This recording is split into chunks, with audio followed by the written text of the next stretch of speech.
साथ रेनू चौहान और आप देख रहे हैं RN टीवी नेटवर्क। दोस्तों, मैं आपको बता दूं कि जो आज मैं एक मामला लेकर आई हूँ वो मयूर विहार फेस 1 चिल्ला गाँव का है, जहाँ गौरव चौहान नाम का एक शख्स रहता था। उसकी हत्या कर दी जाती है, लेकिन पुलिस कहती है कि उसने आत्महत्या की है। उसके घर वालों का वही ये कहना है कि हमारा बेटा आत्महत्या नहीं कर सकता, क्योंकि एक दिन पहले बात हुई है फ़ोन पर। वो कहता है कि माँ मैं घर आ रहा हूँ, लेकिन पुलिस कहती है वो आत्महत्या की है। दोस्तों, ये मैं नहीं कह रही हूँ आत्महत्या की है, लेकिन ये पुलिस ने उनके घर वालों को कहा है। ये देखिए वीडियो उनके घर वालों का। नीता चौहान। क्या है पूरा मामला?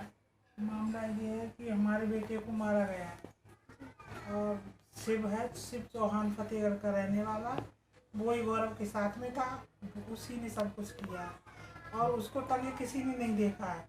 उसको गद्दे पे लेटे हुए देखा है सब। और वो कहता है बेटे का नाम क्या था? गौरव चौहान। तो जो आप आरोप लगा रहे हैं कि शिव नाम बताया आपने कि उसने ही मारा है, तो क्या लगता है आपको कि वो किस कारण से उसको मार सकता था? अब ये तो हमको पता नहीं। वो ये कह रहा है कि गौरव मतलब 2 नंबर का काम करता था। और उसमें पुलिस वाले शामिल है, वेद प्रकाश खास करके शामिल है। नहीं, आपका बेटा करता क्या था? हमारा बेटा मार्केटिंग का काम करता था। ऑनलाइन मार्केटिंग का काम कितने समय से कर रहा था? वो 1-1.5 साल हो गए। ये कब की घटना है जिस दिन ये वारदात हुई है? ये है 13 दिसंबर की, और 12 दिसंबर को मुझसे बात की है उसने। कही मम्मी हम सुबह 5 बजे आ जाएंगे। और उसके बाद 6:30 बजे मुझसे बात की है। 8:30 बजे अपनी बीवी से बात की है कि हम आ रहे हैं। जब उसने फ़ोन लगाया तो फ़ोन किसी और ने उठाया। वो कह रही थी उस समय उसका किसी ने मुँह दबा रखा था गौरव का। उसके बाद स्विच ऑफ हो गया, फ़ोन खुला ही नहीं। और जब फ़ोन खुला तो वेद प्रकाश पास था, पुलिस वाले के पास। ये उसी दिन की घटना है या दूसरे दिन की घटना? सुबह थी। शाम को 6:30 बजे मुझसे बात की है उसने। तो आपसे जब बात हुई थी तो वो क्या कह रहा था? आपसे मिलने की बात कर रहा था या कुछ और? मिलने की नहीं कह रहा, जो कह रहा मैं फतेहगढ़ आ रहा हूँ मम्मी। अच्छा। हाँ, हमने पूछा हमने क्या खाओ तो बोला मम्मी तहरी बनाना, मैं सुबह 5:30 बजे आपके पास आ जाऊँगा। मैं इंतजार करती रही, वो आया। जब हमने फ़ोन मेरे पास गया था तो पुलिस वाले का गया।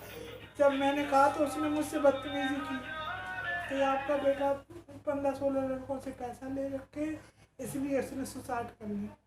नहीं, तो आपने फिर उस पुलिस वाले से ये नहीं कहा कि जिन से पैसा ले रखा है उनके नाम बताए जाए, क्या कारण था, क्या लेन देन था? ये बात नहीं हुई क्या पुलिस वाले से? उसने कई सब निर्दोष है, दोषी आपका बेटा है। ये वो कैसे जजमेंट कर दे सकता है? उसने यही कहा दोषी आपका बेटा है, आपके बेटे ने सुसाइड की है। क्या उसकी जांच कराई गई थी क्या? कुछ भी नहीं कराया सर। और मुझको उल्टी सीधी बात वेद प्रकाश ने की। मेरी बहू ने, गौरव की पत्नी ने जब बात की तो उससे भी बदतमीजी से बात की उसने। गौरव की पत्नी है यहाँ पे मौजूद? नहीं, फतेहगढ़ी कॉल से बात की थी ना हमने, फ़ोन से। अच्छा। तो फ़ोन पे उसने बदतमीजी करी वेद प्रकाश ने। और कहीं जो कुछ कर पा तो कर लो, कुछ नहीं बिगाड़ पाओ, वो निर्दोष है। ये शब्द किसने कहे? वेद प्रकाश ने। अच्छा। हाँ। तो अभी मामला कहाँ तक पहुँचा है? इसकी कोई कार्रवाई चल रही है या नहीं? कुछ नहीं किया है उन्होंने। लैपटॉप है गौरव को, मोबाइल है, वॉलेट है। सोनू जी, आप जो पीड़िता है इनको लगभग कितने समय से जानते हैं? इनको मैं काफ़ी समय से जानता हूँ, रिलेटिव हैं। एक्चुअली बुआ जी का लड़का था ये। और जिस दिन ये वारदात हुई थी तो उस दिन मैं वहाँ पे नहीं पहुँच पाया था, लेकिन उसके बाद आकर के जब पता किया तो पता पड़ा कि ये जो है पुलिस वालों ने इनको गुमराह किया हुआ है पूरी तरीके से। जो ब्रेन वॉश बोलते हैं, एक तरीके से इन सबका, पूरी फैमिली का ब्रेन वॉश कर दिया कि लड़का, एक इल्ज़ाम और लगा दिया कि लड़का 2 नंबर का काम करता है पुलिस वालों ने। लेकिन जबकि पुलिस वालों से जब मैंने ये पूछा हमने 2 नंबर काम कर तो क्या करता है, आपको पता था तो आपने गिरफ्तार क्यों नहीं किया? तो वो उस बात को पलट के बोले नहीं भी मैंने ये कहा ही नहीं, मुझे कैसे पता। जबकि ये उन्होंने सबके सामने, पूरे गांव वालों के सामने ये बात कही। फिर उसके बाद कोई भी एविडेंस नहीं दे पाए।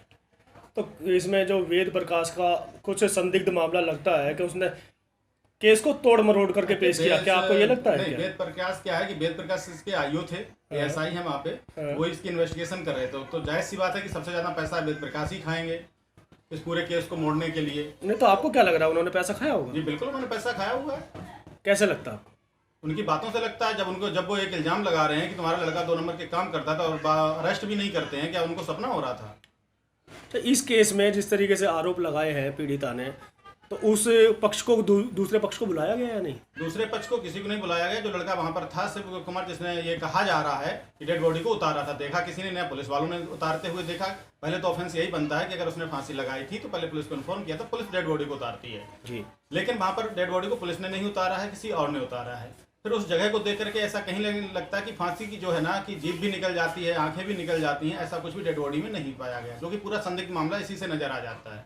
फिर जो जहाँ पर फांसी लगाई है उसकी जो लंबाई ऊंचाई है और जो लड़के की ऊंचाई है, जो उन्होंने कहा स्टूल पर रख करके, तो वो तो लड़का उससे ऊंचा निकल जाए। ये पहली बार मैं इस केस में देख रहा हूँ कि कोई लड़का जो है अपनी फांसी से ऊपर निकल गया, दुनिया लटकती है वो ऊपर निकल जाता है।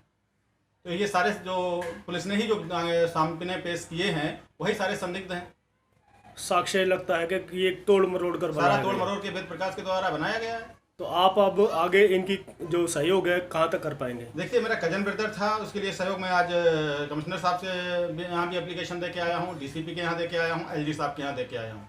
15 दिन में देखता हूँ कि इनका क्या रिजल्ट आता है। आज मैं मयूर विहार भी गया था, लेकिन उन्होंने आज भी एप्लीकेशन लेने थे। जिस तरह से पहले लोगों के साथ दुर्व्यवहार करते थे वही आज उन्होंने हमारे साथ भी किया और एप्लीकेशन नहीं ली। उसके लिए मैं कल फिर जाऊँगा इनको लेकर के। करीब 2 घंटे तक वहाँ थाने में बिठाए रहे, ये नहीं वो नहीं, कभी ये ड्यूटी ऑफिसर नहीं है, कभी कोई नहीं है, और भी कई कंप्लेंटर वहाँ पर मौजूद थे, सबको वेट कराया जा रहा था। इसी से थाने का जो रवैया है वो समझ में आ रहा था किस तरह से वो कार्य कर रहे हैं। तो वहाँ उस थाने में एसएचओ साहब भी होते हैं, एसएचओ साहब से क्या आपकी कभी बातचीत हुई? नहीं, एसओ साहब से बातचीत नहीं हुई थी, लेकिन जब मैं खड़ा था तो एसएचओ साहब के रीडर से बात हुई थी हमारी जी। तो पहले रीडर साहब कहने लगे इसमें बहुत इन्वेस्टिगेशन किया है मैंने, ये है वो है और कुछ नहीं है। तो हमने कहा आपने इन्वेस्टिगेशन किया है तो आप मुझे उसकी रिपोर्ट दे दीजिएगा क्या आया है। तो फिर बोले, उसके बाद उन्होंने बात पलट दी, बोले ठीक है आप इसको रिसीव करा दीजिए जाके। मैं कहा ठीक है। और जब मैं वहाँ गया तो वहाँ पर एसएचओ साहब आए, देख करके फिर वो चले गए। फिर उन्होंने जो ड्यूटी ऑफिसर थे उनको बुला लिया, सतीश चंद को। फिर वो मीटिंग में है, वो ये मरा 1-1.5 घंटे बैठाए रहे।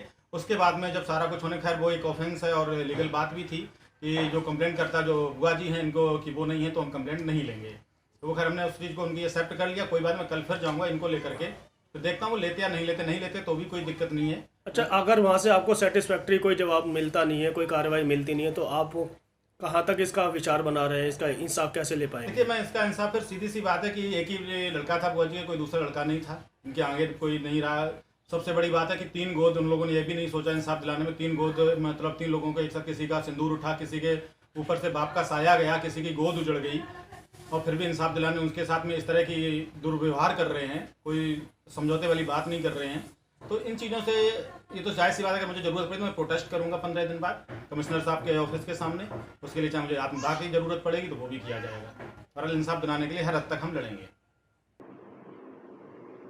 दोस्तों, आपने पूरा वीडियो देखा और मृतक के परिवार वालों ने जो कहा है वो भी सुना आपने। तो उनका यही कहना है कि पुलिस ने बिना मामले की जांच करे ये कह दिया कि उनके बेटे ने आत्महत्या की है, लेकिन इस मामले में उन्होंने सही से जांच नहीं करी है। हम सरकार से और पुलिस से यही कहते हैं कि इस मामले को फिर से जांच किया जाए और जो दोषी है उनको सज़ा दी जाए ताकि हमें इंसाफ मिल सके। दोस्तों, आपको हमारा ये वीडियो कैसा लगा कमेंट बॉक्स में कमेंट करके ज़रूर बताएं। हमारे चैनल को लाइक करें, सब्सक्राइब करें। धन्यवाद।